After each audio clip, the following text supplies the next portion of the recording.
오늘 우리에게 주신 하나님의 말씀은 히브리서 4장 1절에서 13절까지의 말씀입니다. 신약 성경 356면이 있습니다. 히브리서 4장 1절부터 13절까지의 말씀 교독하시겠습니다. 그러므로 우리는 두려워할지니 그의 안식에 들어갈 약속이 남아 있을지라도 너희 중에는 혹 이르지 못할 자가 있을까 함이라. 그들과 같이 우리도 복음 전함을 받은 자이나 들은 바 그 말씀이 그들에게 유익하지 못한 것은 듣는 자가 믿음과 결부되지 아니함이라. 이미 믿는 우리들은 저 안식에 들어가는도다. 그가 말씀하신 바와 같으니 내가 노하여 맹세한 바와 같이 그들이 내 안식에 들어오지 못하리라 하셨다 하였으나 세상을 창조할 때부터 그 일이 이루어졌느니라. 제7일에 관하여는 어딘가에 이렇게 일렀을 하나님은 제7일에 그의 모든 일을 쉬셨다 하였으며 또다시 거기에 그들이 내 안식에 들어오지 못하리라 하였으니 그러면 거기에 들어갈 자들이 남아 있거니와 복음 전함을 먼저 받은 자들은 순종하지 아니함으로 말미암아 들어가지 못하였으므로 오랜 후에 다윗의 글에 다시 어느 날을 정하여 오늘이라고 미리 이같이 일렀을 때 오늘 너희가 그의 음성을 듣거든 너희 마음을 완고하게 하지 말라 하였나니 만일 여호수아가 그들에게 안식을 주었더라면 그 후에 다른 날을 말씀하지 아니하였으리라. 그런즉 안식할 때가 하나님의 백성에게 남아 있도다. 이미 그의 안식에 들어간 자는 하나님이 자기의 일을 쉬심과 같이 그도 자기의 일을 쉬느니라. 그러므로 우리가 저 안식에 들어가기를 힘쓸지니 이는 누구든지 저 순종하지 아니하는 본에 빠지지 않게 하려 함이라. 하나님의 말씀은 살아있고 활력이 있어 좌우의 날선 어떤 검보다도 예리하여 혼과 영과 및 관절과 골수를 찔러 쪼개기까지 하며 또 마음의 생각과 뜻을 판단하나니 함께요. 지으신 것이 하나도 그 앞에 나타나지 않음이 없고 우리의 결산을 받으실 이의 눈 앞에 만물이 벌거벗은 것 같이 드러나느니라. 아멘. 네, 히브리서는 제가 한번 말씀을 드린 적이 있지만 우리 이제 히브리인들을 위해서 유대인들을 위해서 특별히 이제 유대 기독교인들을 위해서 이제 쓴 편지가 히브리서입니다. 정치적으로, 사회적으로, 종교적으로 굉장히 큰 어려움과 핍박 가운데 유대 기독교인들이 놓여 있었기 때문에 이 히브리서의 기자가 유대인들, 유대 기독교인들을 향해서 이 히브리서를 기록을 한 것이죠. 히브리서를 누가 기록했느냐 아무도 모릅니다. 어떤 신학자들은 바나바가 기록했을 것이다. 어떤 신학자들은 아볼로가 기록했을 것이다. 또 어떤 신학자들은 바울이 기록하지 않았겠느냐. 각각의 저마다의 그런 이제 신학적인 근거들을 이야기하면서 이제 이 저자에 대해서 수신자에 대해서 이야기를 하지만 하나님만 아시죠. 명확하게 히브리서를 누가 기록했는지는 아무도 알 수 없습니다. 그러나 분명한 사실은 지금 이 편지를 받는 사람들은 소외당하고 핍박당하고 있는 이 유대 기독교인들이다라는 사실은 아주 명확한 사실입니다. 왜 히브리서의 기자는 이 유대 기독교인들에게 지금 편지를 쓰고 있습니까? 유대인들은 예수를 믿는 순간부터 이제 이 유대 공동체와는 별개의 삶을 살아야 했기 때문에 그렇습니다. 유대교라는 종교는 이 단순히 종교적인 차원을 넘어서는 것이죠. 그들의 삶이고 그들의 모든 것이었습니다. 그래서 유대교를 떠난다, 다른 종교를 믿는다라는 것은 유대 공동체에서 살아남을 수 없음을 이야기하는 것이었습니다. 우리가 잘 알고 있는 이슬람도 그렇지 않습니까? 이슬람 사회를 살아가면서 이슬람이라는 종교는 그들의 사회와 문화와 전통과 삶의 모든 양식들을 규정하고 규범 짓는 그런 종교가 이슬람이지 않습니까? 유대교도 마찬가지였습니다.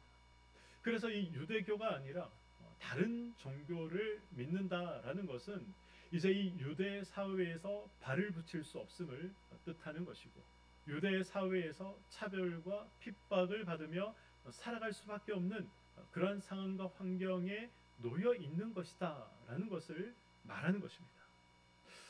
그래서 이 히브리서를 기록한 기자는 유대 사회에서 외면당하고 심지어 자기 가족들에게까지 외면당하고 있는 이 유대 기독교인들, 이 유대 기독교인들의 고통이 너무 컸기 때문에 혹시 신앙을 포기해 버리면 어떻게 하나라는 이런 염려와 함께 그들에게 소망과 또 희망의 메시지를 주기 위해서 이 히브리서를 기록을 하게 된 것이죠. 당시 이 유대 기독교인들, 유대인이지만 유대교가 아니라 예수를 믿고 있던 이 유대 기독교인들에게 가장 큰 마음의 소원이 있다면 무엇이 있었을까요? 만약 여러분들이 신앙의 문제로 처절한 어떤 삶의 고민과 갈등과 차별과 고통 중에 있다면 무엇을 소원 삼으시겠습니까? 지금 무엇을 가장 갈망하고 소원하시겠습니까? 갈등이 없는 삶, 차별이 없는 삶, 그러한 삶을 소원하고 갈망하시겠습니까? 만약 그렇다면 그것이 가장 큰 소원이고 그것이 가장 큰 갈망이라면 사실 정답은 간단합니다. 예수를 안 믿으면 되는 것이죠. 신앙을 포기하고 원래 이 유대인들을 유대 기독교인들로 이야기하자면 아니 하나님 이 원래 자기가 섬기던 유대교로 돌아가면 되는 것입니다. 예수를 믿지 않고 유대교 기독교가 아니라 유대교로 다시 돌아가면 지금 겪고 있는 고민들, 갈등들, 차별들, 고통들은 일시에 해결하고 해소할 수 있는 문제였습니다. 그런데 신앙 때문에 그럴 수가 없었던 것이죠. 신앙을 포기할 수 없었습니다. 그렇다면 신앙을 포기할 수 없는 이런 상황 가운데 가장 그들이 가지고 있던 마음속에 갈망했던 소원, 그것이 무엇이었을까요? 신앙 때문에 현실이 고달프지만 이 신앙 자체를 포기할 수 없으니 천국을 더 소망했을 것입니다. 그렇지 않겠습니까? 다른 말로 표현하면 이 고통에서의 안식, 갈등에서의 안식, 이러한 안식을 그들은 소망했을 것입니다. 그래서 이 고난과 또 환난과 차별과 흔들림 가운데 있는 이 유대 기독교인들을 향해서 오늘 본문이 무엇을 말씀하고 있습니까? 오늘 본문에서 계속 반복하고 있는 이 단어가 있죠. 무엇입니까? 안식이라는 것입니다. 하나님의 안식이죠. 오늘 본문 1절 말씀을 한번 보도록 하겠습니다. 그러므로 우리는 두려워할지니 그의 안식에 들어갈 약속이 남아 있을지라도 너희 중에는 혹 이루지 못할 자가 있을까 함이라. 지금 1절 말씀은 무엇을 말씀하고 있습니까?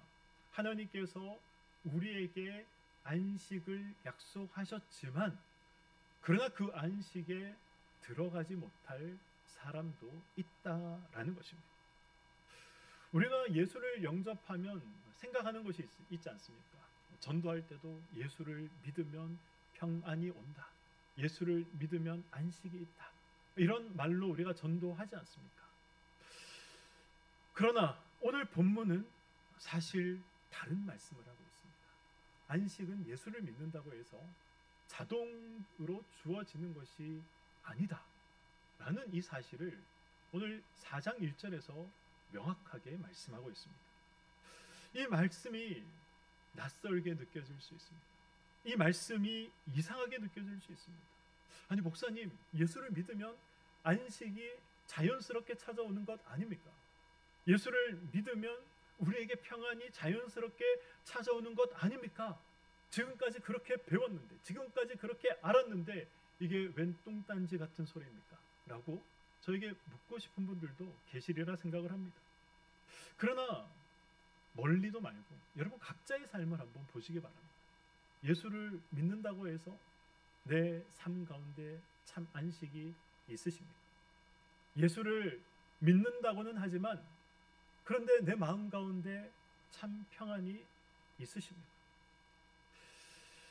이러한 나만 보더라도 예수를 영접했지만 나의 삶 가운데 안식이 없는 것 같고, 예수를 영접했지만 그러나 나의 삶 가운데 평안이 없는 것 같은 이러한 나의 삶만 보더라도 우리가 이 히브리서 4장 1절의 내용을 확인할 수 있지 않습니까? 사랑하는 성도 여러분, 하나님이 말씀하시는, 성경이 말씀하시는 안식이 무엇입니까? 오늘 본문 3절과 4절의 말씀입니다. 이미 믿는 우리들은 저 안식에 들어가는도다. 그가 말씀하신 바와 같으니 내가 노하여 맹세한 바와 같이 그들이 내 안식에 들어오지 못하리라 하셨다 하였으나 세상을 창조할 때부터 그 일이 이루어졌느니 제7일에 관하여는 어딘가에 이렇게 일렀을 때 하나님은 제7일에 그의 모든 일을 쉬셨다 하였으며. 아멘. 우리가 알고 있는 것처럼 하나님께서 천지를 창조하셨습니다. 하나님께서 6일 동안 온 우주 만물을 창조하시고 제7일째가 되는 날 하나님께서 안식하셨다, 쉬셨다. 성경이 기록하고 있고 우리는 그 성경의 내용을 잘 알고 있습니다. 쉬셨다. 이 말씀은 어떤 의미겠습니까? 더 이상 하나님께서 피곤하고 힘들어서 하나님께서 쉬셨다, 그런 의미겠습니까? 더 이상 하나님이 아무 일도 하지 아니하시고 그냥 편안한 소파에 하나님이 털썩 주저앉으셨다, 이런 의미가 쉬셨다의 의미겠습니까? 물론 안식은 모든 일을 멈추고 쉰다라는 의미가 있습니다. 그러나 하나님은 피곤하고 힘들어서 쉬신 것이 아니죠. 하나님의 안식은 창조의 완성에서 나오는 이 기쁨으로 가득 찬 그러한 만족이었습니다. 그리고 이 안식은 3절의 말씀처럼 세상을 창조할 때 이미 이루어진 안식이다. 이미 하나님이 이루어 놓으신 안식. 그래서 우리가 언제든지 그 안식에 들어갈 수 있다라고 말씀하고 있는 것이죠. 지금 히브리서를 기록한 이 기자는 왜 이 창세기의 안식을 지금 여기에 가지고 오고 있는 것입니까? 성도의 안식은 세상의 환경과 상황에서 누릴 수 있는 것이 아니라는 것입니다. 지금 유대 기독교인들은 여러 많은 어려움과 차별과 환난과 고통 속에 있었습니다. 그런데 지금 히브리서 기자는 그러나 그 상황과 환난 속에서 또 하나님이 주신 안식을 충분히 누릴 수 있다라는 이 사실을 지금 히브리서 4장에서 말씀하고 있는 것입니다. 하나님이 이미 만들어 놓으신 안식에 들어갈 때 우리가 참 안식을 누릴 수 있다라는 것이죠.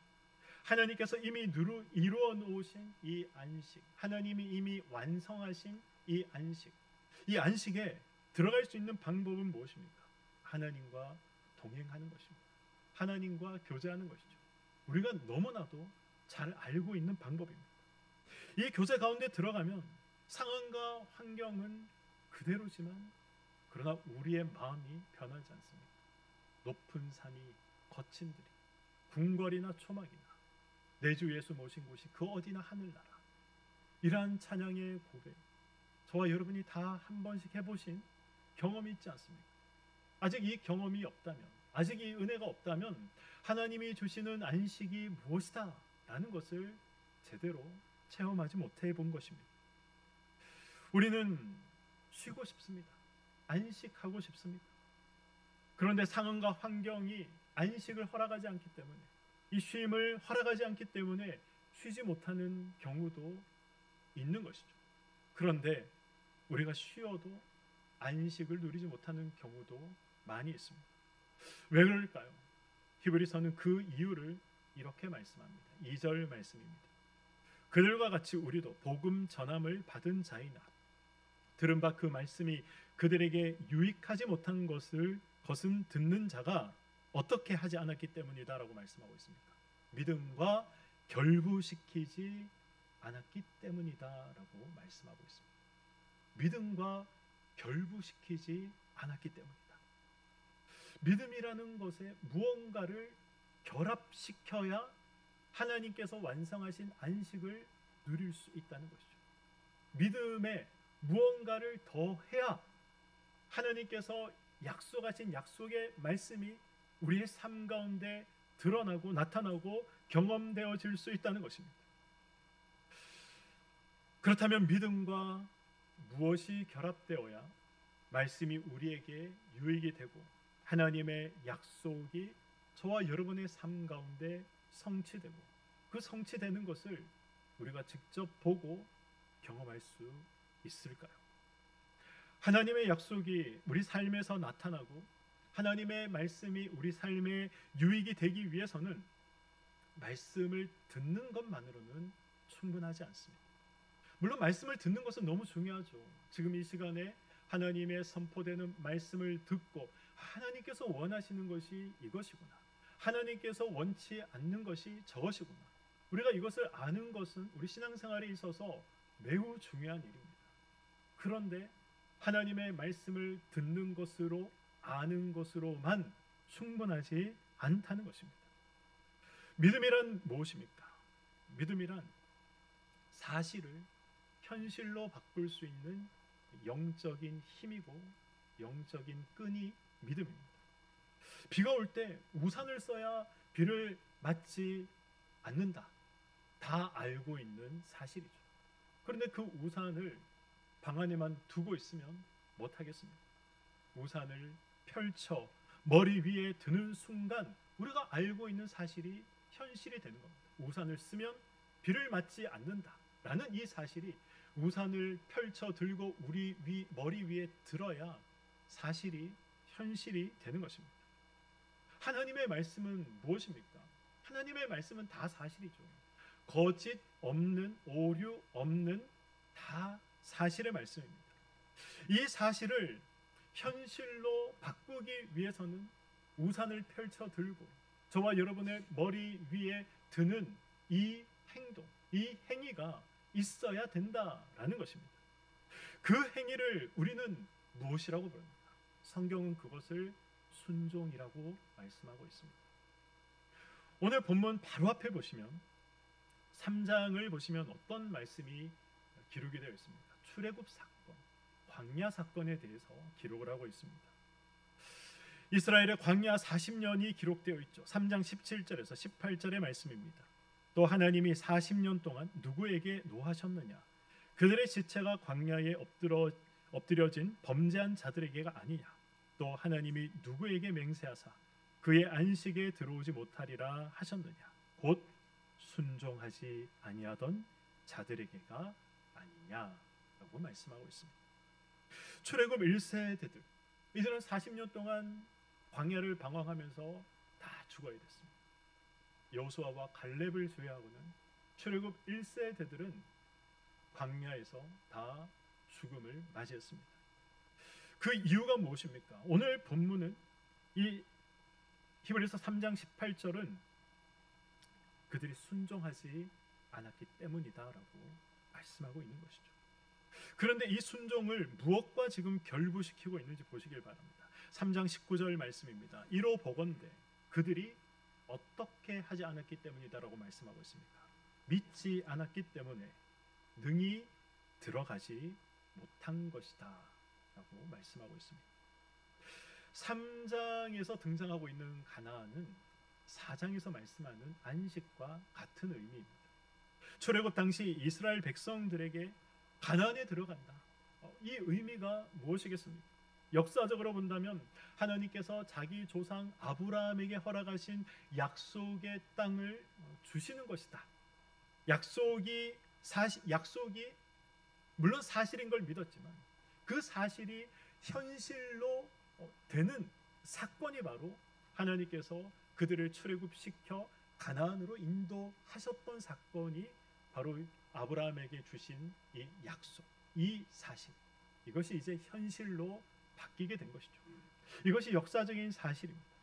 상황적으로 보자면 광야 생활을 끝내고 노예 생활을 완전히 청산하고 이제 자신들의 땅에서, 자신들의 나라에서 안식을 누릴 수 있게 되는 것입니다. 그래서 가나안은 이 역사적인 땅이면서 동시에 이 안식의 모형, 모델로 하나님께서 가나안을 이스라엘 백성들에게 허락하신 것입니다. 그러나 출애굽 1세대는 이 가나안에 들어가지 못했습니다.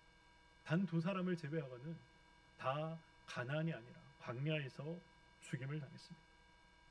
하나님께서 약속하신 사실, 이 사실이 현실이 되는 것을 경험하지 못하고 보지 못하고 체험하지 못하고 다 광야에서 죽게 된 것이죠. 방금 읽었던 3장 18절과 19절 이 구조를 한번 잘 보시기 바랍니다. 18절에는 순종하지 않아서 가나안에 안식에 들어가지 못했다라고 말씀하고 있고 19절에는 믿지 않아서 가나안에 들어가지 못했다라고 말씀하고 있습니다. 이 18절과 19절을 연결해서 생각하면 무슨 말씀이 되는 것입니까? 순종과 믿음은 결코 분리될 수 없는 것이다 라는 것이죠. 믿으면서 순종하지 않는다, 이런 것은 신앙생활에 있을 수 없다는 것입니다. 우리가 순종은 하지만 행함은 있지만 믿지는 않는다, 이 또한 신앙생활에 있을 수 없다는 것입니다. 순종과 믿음은 분리될 수 없습니다. 순종과 믿음은 결합되어 있다는 사실을 오늘 성경은 저와 여러분에게 명확하게 말씀하고 있는 것이죠. 말씀의 사실, 약속의 이 사실, 하나님께서 말씀하신 건 다 사실 아닙니까? 이 사실들이 현실이 되기 위해서는 믿음으로 우산을 펼쳐 드는 순종이 있어야 한다라는 것입니다. 히브리서 11장 6절을 보시면 믿음이 없이는 하나님을 기쁘시게 할 수 없다라고 말씀하고 있습니다. 우리가 잘 알고 있는 말씀이죠. 로마서 14장 23절을 보시면 믿음으로 하지 아니하는 모든 것들은 죄다라고 말씀하고 있습니다. 결국 믿음 없는 순종은 무엇입니까? 마음 없는 행동이 되는 것이죠. 껍데기이고 위선이다 라고 성경은 말씀하고 있는 것입니다. 지키는 것 자체가 이 목적이고 목표가 되는 율법주의가 되는 것이고 형식주의가 되는 것입니다. 이런 신앙은 가나안이 있다라는 이야기를 들어 알고 있는 신앙입니다. 가나안이 약속되어 있다라는 것을 알고 있는 신앙이죠. 그런데 그 가나안에 발을 들여놓지는 못하는, 예수 믿다가 예수를 믿음에도 이 가나안의 기쁨을 맛보지 못하고 광야에서 죽어야 되는 그런 신앙을 의미하는 것입니다. 반대로 순종 없는 믿음은 무엇입니까? 야고보서 2장 17절, 우리가 너무나도 잘 알고 있는 말씀이죠. 행함이 없는 믿음, 그 믿음은 어떤 믿음이다라고 말씀하고 있습니까? 죽은 믿음이다. 행함이 없는 믿음은 믿음이 아니라는 것입니다. 하나님이 인정하시는 믿음이 아니라는 것이죠. 마태복음 7장 21절에 예수님께서 말씀하십니다. 나더러 주여 주여 하는 자마다 천국에 들어가는 것이 아니라 내 아버지가 말씀하신 대로 행하는 자가 천국에 들어간다라고 예수님께서도 말씀하고 계십니다. 그래서 하나님을 믿는다는 말에는 하나님의 이 말씀을 지켜 행하는 순종, 믿음에는, 믿는다는 말에는 순종이 포함되어 있는 것입니다. 예수를 믿는다는 말에는 예수를 따르겠다는 이 순종의 의미가 함께 포함되어 있는 것입니다. 하나님의 약속이 주어졌다고 해서 누구나 이 약속이 성취되는 것을 맛보는 것은 아니다라는 것을 기억하셔야 됩니다. 이스라엘은 가나안의 약속을 알았습니다. 이스라엘 백성들은 출애굽하기 전에 애굽에서 노예 생활을 하면서 저 땅, 가나안이라는 저 땅은 우리 조상 아브라함이 약속으로 받은 땅이다 라는 사실을 들었고 알고 있었습니다. 그러나 그들 안에서 믿음과 순종이 결합되지 못했던 것이죠. 듣고 아는 것으로 끝나버린 것입니다. 삶의 방향을 바꾸는 순종으로 이어지지 못했던 것입니다. 그래서 가나안 땅을 목전에 두고 가나안 땅에 들어갈 수 없었던 것이죠. 안식을 누릴 수 없었던 것입니다. 말씀과 믿음, 믿음과 순종이 결합되지 못하면 예배당을 열심히 드나들지만, 주일 예배를 열심히 드리지만, 그러나 안식에 이루지 못할 수도 있다는 사실을 우리는 기억해야 하는 것입니다. 단풍이 지금 얼마나 아름답습니까? 굉장히 아름답습니다. 이 시간에 이 자리가 아니라 사실 단풍 구경 가면 얼마나 좋겠습니까? 그런데 이 자리에 나와 계신 것 저는 너무 대단한 일이다라고 생각을 합니다. 얼마나 피곤한 한 주를 지난 한 주 살아오셨습니까? 그런데 봉사하기 위해서 일찍 나오시고, 찬양 연습을 하기 위해서 일찍 나오시고, 교사로 섬기기 위해서 일찍 나오시고, 예배를 드리기 위해서 이 꿀맛 같은 이 주일의 단잠 한 시간을 포기하고 예배드리기 위해서 서둘러 준비하시고, 멀리서 남양주에서 오시고, 얼마나 멀리서들 오십니까? 그렇게 오시는 것 저는 너무 대단한 일이다라고 생각을 합니다. 그러나 주일 예배당에서 보이는 것으로 우리의 삶이 끝나지 않아야 되는 것입니다. 믿음과 순종이 결합된 삶 속에서의 예배가 계속해서 이어져 나갈 수 있어야 하는 것입니다. 그래서 11절은 이렇게 말씀합니다. 그러므로 우리가 저 안식에 들어가기를 어떻게 하라라고 말씀하고 있습니까? 힘쓸지니. 힘쓸지니. 이는 누구든지 저 순종하지 아니하는 본에 빠지지 않게 하려 함이라. 안식이라는 것은 하나님께서 다 완성해 놓으셨고 은혜로 우리에게 문을 열어 두셨습니다. 우리에게 주어져 있는 것이죠. 그러나 그 은혜를 붙드는 데에는 우리의 힘씀이 필요하다는 것입니다. 하나님께서 허락하신 은혜를 맛보고 경험하고 체험하기 위해서는 저와 여러분의 힘씀이 필요하다는 것입니다. 여기서 힘쓰다라는 말의 의미는 미루지 않고 부지런하게 성실하게 전심으로 정성을 다해서 꾸준히 앞으로 나아간다라는 뜻입니다.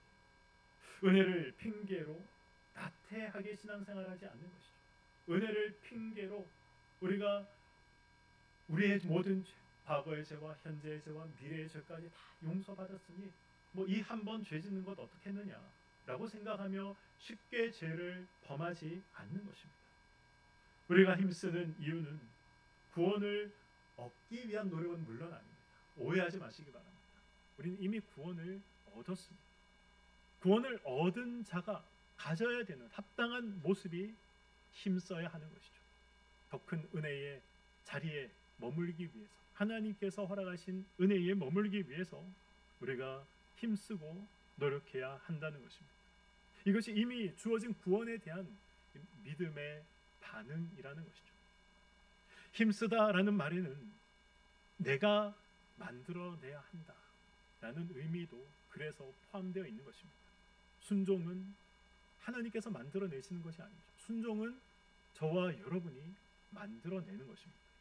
순종을 만들어내기 위해서는 저와 여러분에게 무엇이 있어야 되겠습니까? 신앙의 실력이 있어야 됩니다. 신앙의 실력이 있어야 우리가 믿고 아는 것을 순종할 수 있는 것입니다. 저는 군에서 경례할 때, 군에서 구호를 경례할 때 구호가 다 각기 다양하지 않습니까? 단결이라고 하는 데도 있고 충성이라고 이야기하는 데도 있고, 저는 군에서 필승이라고 했습니다. 필승. 싸우면 반드시 이긴다라는 뜻이죠. 누구와 싸워서 반드시 이기겠다는 것입니다. 적과 싸워서 반드시 이기겠다라는 것이 필승이 담아내고 있는 의미 아니겠습니까? 그런데 입대만 한다고 해서, 군대만 간다고 해서 적과 싸우면 이길 수 있습니까? 그렇지 않습니다. 훈련이 필요한 것이죠. 그래서 훈련을 하는 것입니다. 적과 싸워서 이길 수 있는 실력을 갖추기 위해서 훈련하고 또 훈련하는 것입니다.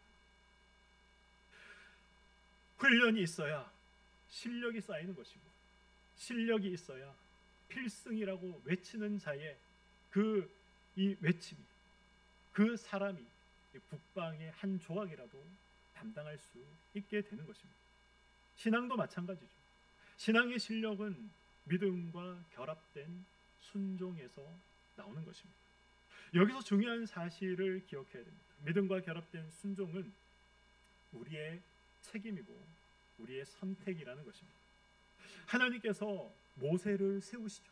하나님이 모세를 부르시고 하나님께서 그 모세를 통해서 하나님이 애굽의 10가지 재앙을 내리시고 하나님이 그들을 출애굽시키시고 홍해를 하나님이 가르시고 하나님이 구름 기둥과 불 기둥으로 그들을 인도하시고 하나님이 만나와 메추라기로 이스라엘 백성들을 먹이셨습니다. 다 하나님이 하셨죠. 다 하나님의 은혜입니다. 그런데 하나님께서 하시지 않은 것이 있습니다. 하나님께서 무엇을 하시지 않으셨습니까? 이스라엘 백성들이 순종하지 않아도 가나안에 들어가는 것, 하나님은 그것을 하시지 않았습니다. 이스라엘 백성들이 선택하도록 하셨습니다. 너희들이 가나안에 들어가서 안식을 누릴지 아니면 이 광야에서 다 죽음을 당할지 선택하라. 그것은 하나님께서 우리에게 주신 선택이었습니다.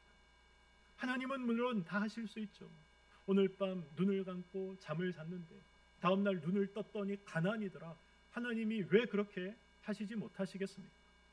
그럼에도 하나님은 그렇게 하시지 않았습니다. 순종할 수 있고 불순종할 수 있는 우리에게 선택권을 주신 것이죠. 왜 이런 선택권을 주십니까? 하나님은 우리를 조작하거나 하나님은 우리를 조장하는 분이 아니시기 때문에 그렇습니다. 내가 너희를 사랑하고 내가 너희를 사랑해서 너희에게 순종한 것 같이 너희도 나에게 마음을 달라라고 말씀하고 있는 것입니다. 제가 지금 방금 하나님께서 우리를 사랑하셨다라고 이런 표현은 많이 들어봤지만 하나님이 우리에게 순종하셨다 이런 표현은 들어보지 못하셨을 것 같습니다. 하나님도 우리에게 순종하셨습니다. 우리가 생각하는 순종은 무엇입니까? 누가 누구에게 복종할 것인가 아닙니까? 힘 없는 사람이 힘 있는 사람에게 복종하는 것이 순종이다. 아랫사람이 윗사람에게 복종하는 것이 순종이다. 우리는 그렇게 생각을 합니다. 그러나 성경이 말씀하는 순종은 그런 의미가 아닙니다. 성경이 말씀하는 순종은 사랑하는 자가 그 사랑하는 대상에게 하는 것이 순종이다라고 말씀하고 있습니다. 빌립보서 2장 6절에서 8절 말씀을 보겠습니다. 그는 근본 하나님의 본체시나 하나님과 동등됨을 취할 것으로 여기지 아니하시고 오히려 자기를 비워 종의 형체를 가지사 사람들과 같이 되셨고 사람의 모양으로 나타나사 자기를 낮추시고 죽기까지 어떻게 하셨다라고 말씀하고 있습니까? 복종하셨으니 곧 십자가에 죽으심이라고 말씀하고 있습니다. 예수님이 우리가 있는 자리에 오셨죠. 순종해서 오셨습니다. 억지로 떠밀려서 하나님이 가라고 해서 그래서 복종해야 되기 때문에 상하 복종 관계에 있기 때문에 예수님께서 육신을 입고 이 땅에 오신 것이 아니라는 것입니다. 저와 여러분을 사랑하셔서 예수님께서 순종하신 것입니다. 이것이 순종의 의미이고 사랑하기에 가지는 책임인 것이죠. 성경은 그래서 우리에게 하나님을 믿고 하나님을 사랑하기에 순종하는 이 믿음과의 결합 이것을 요구하고 있는 것입니다. 하나님은 저와 여러분에게 믿음과 결합한 순종의 삶이 있는지 보겠다라고 말씀하십니다. 그래서 12절과 13절은 이렇게 말씀합니다. 하나님의 말씀은 살아있고 활력이 있어 좌우에 날선 어떤 검보다 예리하여 혼과 영과 및 관절과 골수를 찔러 쪼개기까지 하며 또 마음의 생각과 뜻을 판단하나니 지으신 것이 하나도 그 앞에 나타나지 않음이 없고 우리의 결산을 받으실 이의 눈앞에 만물이 벌거벗은 것 같이 드러나느니라. 아멘. 지금 이 12절과 13절 우리가 잘 알고 있는 말씀 아닙니까? 무엇을 말씀하고 있습니까? 사람은 속일 수 있어도 하나님의 눈은 속일 수 없다는 것입니다. 우리가 믿음 있는 척 하더라도 하나님은 진짜 내가 믿음이 있는지 그 믿음과 결합된 순종이 있는지 우리가 믿음 있는 척하며 행하는 행함이 있더라도 그 행함 속에 온전한 순종과 결합된 믿음이 있는지 없는지 하나님은 꿰뚫어 보시고 판단하신다라는 것입니다. 하나님 앞에 우리가 옷을 입을 수 없고 하나님 앞에 벌거벗은 것처럼 다 드러난다라고 말씀하고 있는 것이죠. 내가 믿음은 없고 행함만 있는 그런 껍데기만 그럴듯한 신앙인지, 주여 주여 열심히 외치기는 하지만 순종 없는 믿음만 가지고 있는 그런 신앙인지 하나님은 정확하게 판단하신다는 것입니다. 하나님 눈앞에 벌거벗은 것처럼 다 드러내시겠다라고 말씀하고 있는 것입니다. 오늘 말씀을 맺도록 하겠습니다.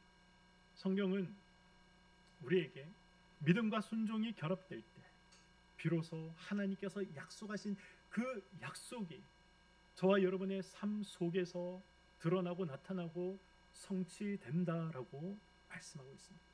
하나님이 이미 완성하신 그 안식에 우리가 들어갈 수 있다라고 말씀하고 있습니다. 안식은 단순히 쉬는 것이 아닙니다. 단순히 아무것도 하지 않는 것이 안식이 아닙니다. 하나님이 이미 이루어 놓으신 은혜의 자리에 들어가는 것, 그 은혜의 자리에 서서 그 은혜를 함께 누리는 것, 그것이 성경이 말씀하는 안식입니다. 그리고 그 은혜는 우리에게 값없이 주어졌습니다. 다 알고 있는 내용이죠. 그런데 값없이 주어진 은혜를 우리가 맛보고 경험하고 체험하기 위해서는 그 은혜를 붙드는 열심, 그 은혜대로 살고자 하는 힘씀, 그것이 있어야 된다는 것입니다. 우리의 믿음과 이 순종의 선택에 달려 있다는 것입니다. 하나님은 우리 각자에게 다 순종할 수 있는 자유 그리고 책임을 주셨습니다. 억지로가 아니라 사랑하기 때문에 하나님은 자발적으로 선택하고 결정합니다. 하나님을 위해서, 하나님을 위한 방향으로 우리의 자유를 사용하기를 하나님께서는 원하십니다. 예수님께서 우리를 사랑하셔서 십자가의 기쁨으로 순종하셨듯이 우리도 하나님을 사랑하기에 이 믿음과 순종이 결합된 이 삶을 살아갈 것을 성경은 오늘 우리에게 말씀하고 있는 것입니다. 단순히 예배당에 나와서 예배 드리는 것으로 만족하지 마시고, 내가 주일 한번 잘 지켰다 이것으로 만족하지 마시고, 삶의 자리에서 믿음과 순종이 결합된 이 신앙의 실력을 저도 여러분도 쌓아갈 수 있기를 소망합니다. 작은 순종 하나를 그래서 오늘부터라도, 지금까지는 미뤄왔지만 작은 순종 하나를 오늘부터라도 한번 생각해 보시고 삶에 옮겨 보시기 바랍니다. 내가 지금까지는 회피하던 믿음의 문제였지만, 그러나 이제 그 믿음의 문제에 정직하게 나의 모습을 비춰보시고 믿음의 문제에 한번 대면해서 마주해 보시기를 바랍니다. 거룩을 지키는 이런 실제적인 선택을 해 나가며 살아가 보시기를 소망합니다. 오늘 하나님의 마음을 알고 하나님의 음성을 오늘 이 시간 들으셨다면 마음을 닫지 마시고 한 걸음 이 순종으로 응답하시는 우리의 삶이 되기를 소망합니다. 그래서 믿음과 순종이 결합하여 하나님께서 약속하신 사실이 우리의 삶 가운데 현실로 드러나고 나타나고 맛볼 수 있는 저와 여러분의 삶이 되시기를 주님의 이름으로 간절히 축원드립니다. 아멘.